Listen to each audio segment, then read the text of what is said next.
What's up guys, welcome back to the channel. So today we're going to be going over the best Necromancer starter build for Season 28, as it's going to be starting off with the Hadrig's Gift set, which is going to be the Masquerade of the Burning Carnival, which is essentially a Bone Spear build. Now that's why it's going to be the best starter build. Blood Nova is probably going to be the transition build, which we'll do later down the line. But the reason why it's so good in Season 28 is it did receive a massive buff. So it used to deal 6,000% increased damage with a 6-piece bonus for our Bone Spear. But now, Bone Spear now deals 9,000% increased damage, but it goes over 9,000. It's over 9,000! With the bonus of Simulacrums gaining triple this bonus. So massive, just billions and trillions of damage with relatively ease of gearing up. So starting off, let's go over how the build plays. I'll explain the playstyles as well as the other variants of the builds, because you can mix and match certain items for your playstyle. So starting right off, this is what I have for this build over here. This one's going to be kind of the more favorable one to start off with because it's a lot more automated. So starting right off, you're going to be running Grim Scythe. You can run the Curse Scythe if you want to, but we're running the Cold one to get extra attack speed. So when we're attacking faster, these Simulacrums will also be attacking faster. With our Masquerade of the Burning Carnival, the Bone Spears are going to be the ones that deal the damage. However, it's your Simulacrum's Bone Spears, meaning that your little pets are the ones that are going to be dealing massive amounts of damage here. And that is also tied to Haunted Visions, which makes it so it's able to have in the secondary legendary power, gaining the ability for the Simulacrums to last forever. So we have these double pets by our side, casting alongside with us. But they're essentially the ones that deal damage, but it doesn't really feel like a pet build at all. You still have to basically cast, and they do it at the same time. It's almost similar to the Crusader build of a Phalanx build, where you're kind of commanding your army to attack. It feels really good though. This feels good. It doesn't really feel like there's a massive delay because it's a pet build. So starting right off, Grim Scythe, you use Frost Scythe or the Curse Scythe if you want to, and that just builds up your attack speed so you can essentially shoot faster. And then Bone Spear, this is going to be doing all of our damage. We're going to be running the Poison one because it's going to get extra damage for each enemy that it passes through. So stacking up enemies on top of each other is actually going to be a massive benefit. And then we have Simulacrum running Reservoir, so that's going to increase our resource pool, and that's something that you just activate this once and you're going to be good to go. So this activate when you are trying to build up some attack speed, and then Bone Spear to deal your damage. And then we're running Frailty or Frailty. I like this one earlier on. You can actually change it because in Season 28 we have the potion bonus where we get to refresh our potion a little bit faster, and that is actually pretty good. It's actually Leech Blood Flask, so whenever a cursed enemy dies, our potion cooldown is reduced by 1 second. Run the curse that you want to. This one, starting right off, it's just so smooth, but if you're really trying to push, yeah, there are better options for sure. Then we're running Bone Armor Dislocation. This is going to stun the enemies, and that's going to activate the bonus damage of our Crispin's Sentence. So basically, cast this as much as you can. Pretty much have it up at all times, because one of our weapons called Scythe of the Cycle actually removes some of the duration of our Bone Armor, but we get more damage, so there's a trade-off with that. But try not to have this completely gone, as the Necromancer class is very squishy.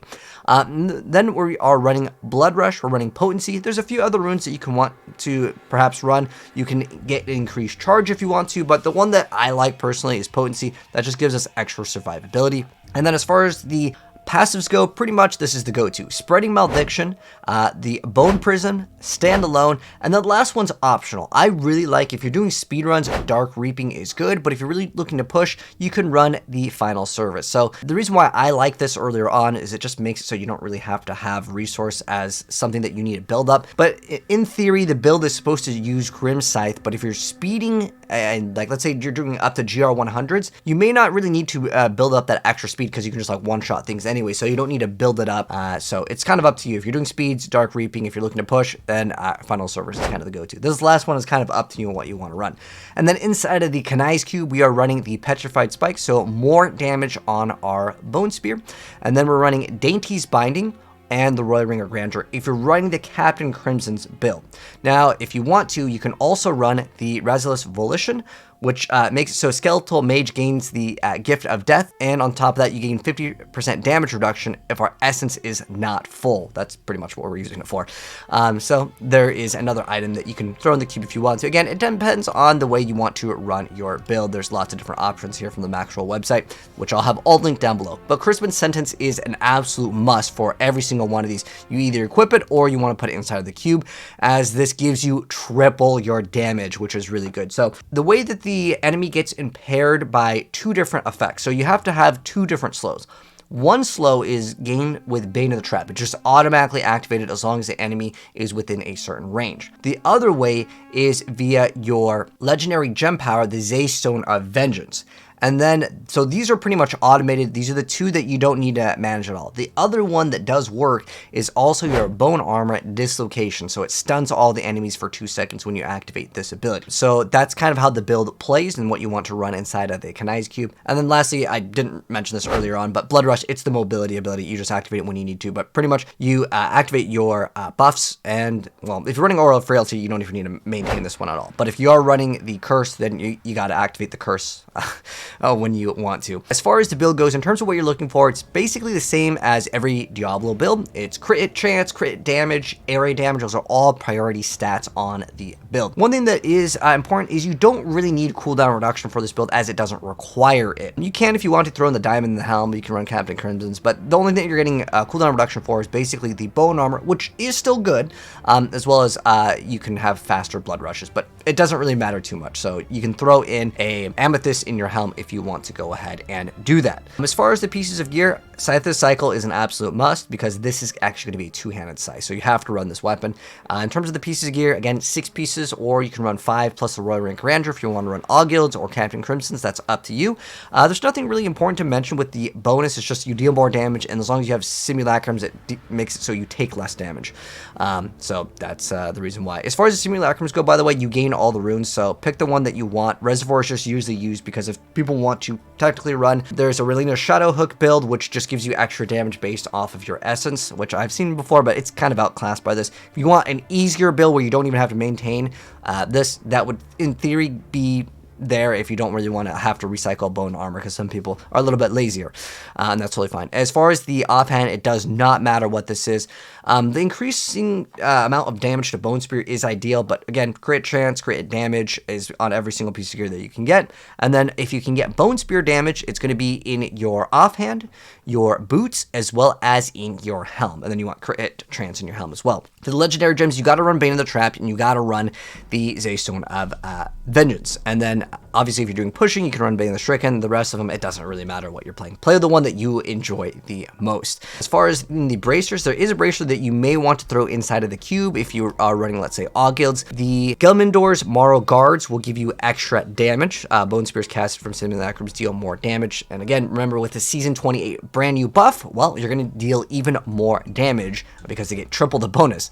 So that's really good. So you can throw in All Guilds if you want to on the bracers, but you want to get poison and you want to get that crit hit chance on that. And then for the amulet, you must run the Haunted Visions because it makes it so your Simulacrums last forever. And again, you want that elemental poison damage. And then there's not really anything to mention other than you can run Deity's Binding. This is kind of good. It makes it so you gain 50% up to 50% damage reduction when there is an enemy afflicted by your curse. So there is a strategy. If you want to run Eternal Torment, you curse one enemy and you just leave it there because the effect lasts forever, and then you just go ahead and go to the next floor, find an enemy that's by himself, have the curse on him, leave him, let him survive, so you get that damage reduction because the curse will essentially last forever. Depending on where the enemy is, you may need to reset this, but for the most part, it's not something that you really need to maintain. It's just kind of nice to have it, and just seeing it as a strategy if you want to play a build with the Deity's Binding. But that's kind of nice with the Frailty, since it automatically casts it, then you don't even have to worry about making sure an enemy's cursed, because there's always going to be an enemy curse as long as you are within a range of the enemy. But there are, again, a few different builds. If you want to, I will link down the Maxroll official website so you guys can go ahead and check out and play the one that you want. But that pretty much wraps things up for this build for Season 28. Again, have some fun with it. It is definitely a hard-hitting build, especially earlier on. Make sure you happen to have a Haunted Visions to get that massive amount of damage and them lasting forever. It really helps out. But there's another tip over here. So with the rings real quick, so I mentioned you have to have Crispin Sentence. This is a must. The Convention of Elements is optional. The ring that I am actually running in this gameplay, and a couple people asked me, like, what the heck is that thing? How are you sucking up all the enemies? Brig's Wrath is one of the best things in the entire game. So the reason why I like this, I like it a lot. I even like it for pushing. A lot of people drop it for pushing, but in theory, it does offer the biggest potential. It is a skill issue of luck, though. So how it works is Brig's Wrath, it makes it so uncursed enemies are pulled to the target location when a curse is applied to them. What you can do is gather up a bunch of enemies, and if you're lucky enough, if the enemies will follow you enough to move to the correct location to have everything sucked in, you see how all the enemies get sucked in. Remember, we're running the poison rune on Bone Spear, so each time it's piercing, you're gonna get a huge multiplier. So if there's 100 enemies, that's 100 times, that 15% when that Bone Spear is passing through. That's why I love that skill so much. In theory, you can also run on your follower. There is a amulet that you can run that does also suck in everything. It's called the, I believe it's the S of Johann.